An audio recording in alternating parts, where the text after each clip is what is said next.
લિંબાયત ગોડાદરા ખાતે આવેલ હનુમાન મંદિર પાસે ગેસ રિફિલિંગ સમયે ગેસનો બાટલો ફાટતા આખા વિસ્તારમાં અરેરાટી વ્યાપી ગઈ હતી અને બાટલો ફાટતા ભીષણ અવાજ સાંભળી લોકો ઘરોમાંથી બહાર આવી ગયા હતા।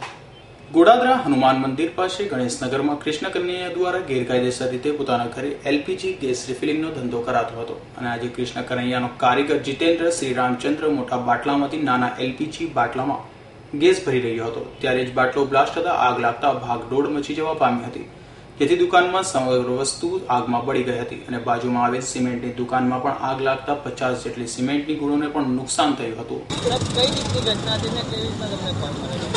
સવારના આશરે 10:30 કલાકે ફાયર કંટ્રોલ સુરત ખાતેથી ગોડાદરા નહેર અપોઝિટ હનુમાનજી મંદિર ત્યાં ગેસનો બોટલ લીકેજ છે એવો કોલ મળેલો, પરંતુ ઘટના સ્થળે આવતા આગ પકડી લીધેલી હતી। બાજુમાં ભવાની સિમેન્ટ ડેપોની આશરે 150 કરતાં વધારે સિમેન્ટની થેલીઓ હતી અને એક એલપીજી સિલિન્ડર લીકેજથી આગ લાગી અને બ્લાસ્ટ થયેલો હતો। કુલ્લે 9 સિલિન્ડર અંદરથી એલપીજીના કાઢેલા હતા, જેમાં 6 નાના અને 3 મોટા હતા। સદનસીબે ઘટના સ્થળે સમયસર આવતા આગ કંટ્રોલમાં લઈ લીધેલી હતી। જાનહાનિ ઈજા જાણવા મળેલ નથી। અંદાજિત નુકસાનમાં તો ત્યાં કોઈ એમના વર્કરને પૂછવામાં આવ્યું એટલે અહીંયા પ્રાઇમસ રિપેરિંગ સગડી રિપેરિંગનો અમે ધંધો ચલાવીએ છીએ।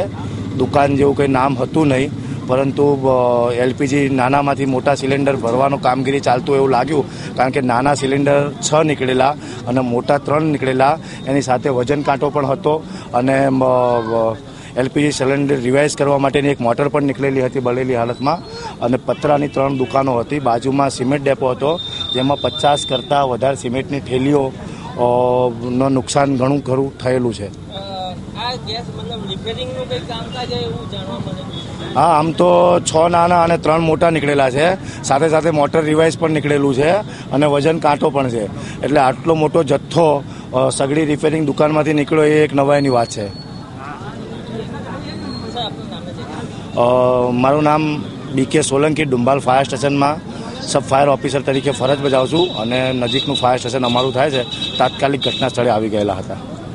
જોકે બ્લાસ્ટ સાથે લાગેલી આગમાં કોઈ જાનહાનિ ન થતા ફાયર અને સ્થાનિકોએ રાહતનો શ્વાસ લીધો હતો। Bureau report S9 news Surat.